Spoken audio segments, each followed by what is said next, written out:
taking over. Put it in There was perspective. really nobody. Nas had just came out earlier that year with Illmatic. That was 94. Yes, 94. Ready to Die comes out later on that year, and September. he catapults over Nas.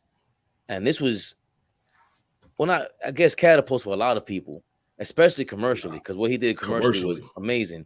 But before that, you had this lead up to it. Like Ice Cube totally affects this album. Like I talked about Cool G Rap's effect, and you know, to me, Raekwon and Nas and Ghostface, they sound like Cool G Rap to me. But like we just touched on, Biggie don't really sound like anybody. He kind of sounds like Chubb Rock, like you said, and King T, but he's almost a one of one. And it, like, the West Coast shit affected them. And by the time Ready to Die comes out, it's a build up, but he's on the Mary J. Blige. What's the 411 remix? Yes. He's on the Dolly Baby song. Yep. And what really sets up Big's album is, like you said, the Flavor in Your Ear remix. That was a monumental. Yes. You couldn't escape. I was 12, 11 years old when that song came out, but you couldn't escape it. It was too infectious. Nobody's not going to listen to that beat. No. It was way too comfortable. And like you said, niggas is mad I get more butts than ashtrays. What? That was too slick. Bro. It was too slick. And I didn't understand it back then. It didn't take me until several years later when I had to, you know, go back and listen to it. Like, man, Big was nice early. That's one of his best. That's one of the best guest verses in hip hop, easily. Because I think Big stole that song. Like the way he just set that off. He was the leadoff hitter. He was Derek Jeter on that shit.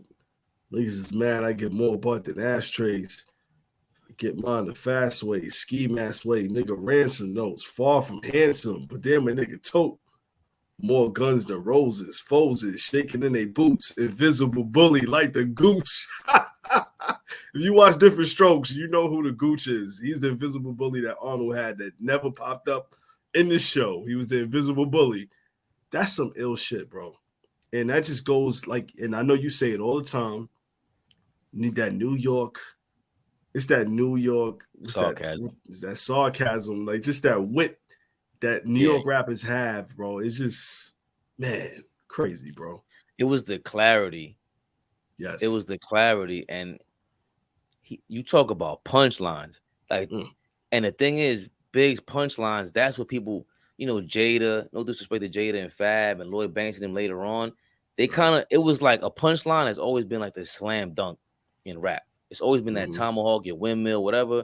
But it was almost like Big had that in his arsenal. He's like Michael Jordan or you know, Dr. J or Connie Hawkins back in the day, whoever. Like, yeah, I could dunk, but I got an entire arsenal. I make every kind of record. I don't just make punchlines. My punchline is just the cherry on top. If that, that's a little sweetener, caramel. He has the whole package. That's what it is. Like, the invisible bully. What? He just snuck it in there. You're caught up. You're just mesmerized, really, what it is. No pun, but he hypnotizes you. It's just, the thing about Big was that he constructed his verses like a bunch of hooks.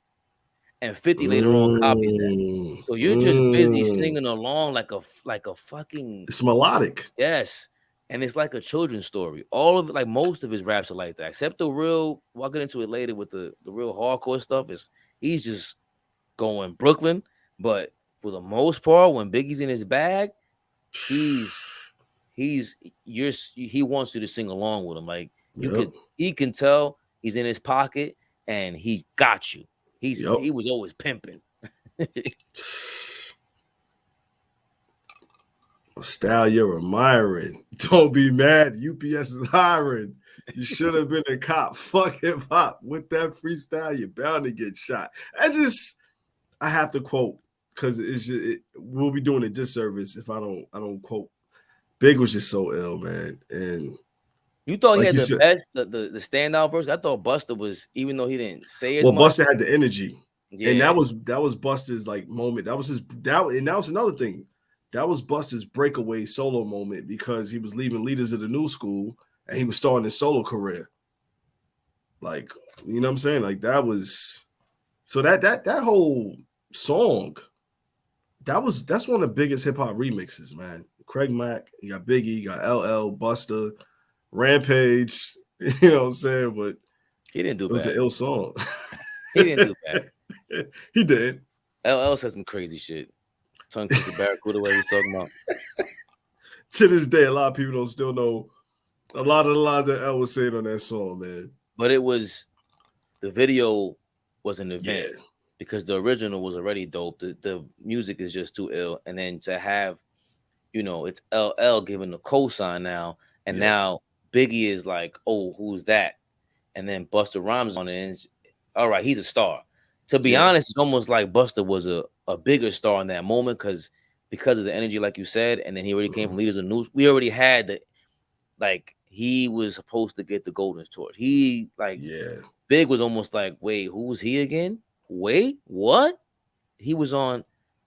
Wait a minute, this ain't the 411 remix guy. It's almost like you saw how you heard his voice in the 411 remix, what's the 411 remix, right? And Flavor in Your Ear, he was already in his bag. He found his voice, and it came out before Ready to Die, before any of the singles, if I'm not mistaken, before Juicy, if I'm not mistaken. Well, yeah, because Craig Mack's album came out first. It was, and they were promoted around the same time. It was like the Big Mac thing that Puff had created. And had the big the hamburger box like McDonald's, Big Mac. But it's crazy. Yeah, it was crazy, but yeah, man, that remix was incredible, man. But it just spoke to how diverse Big was. And then even after that, like I guess Ready to Die came out after that, but just the remix with like Total, like Can't You See, and stuff like that. Like Big was very diverse and a lot of rappers in New York at that time, because we had Wu-Tang, we had Nas with Illmatic, Wu-Tang went into the 36 Chambers. Those were big, but they weren't felt outside regionally like how Ready to Die was. Like cats in the West Coast was feeling big, and Big was also flipping on West Coast tracks like Big Papa. Like that single was essentially in a West Coast beat, and it just showed like, damn, Big, this kid is nice. Like what produced? What? Yeah. What? Easy Mo B. Easy Mo B got beats. Put it in perspective.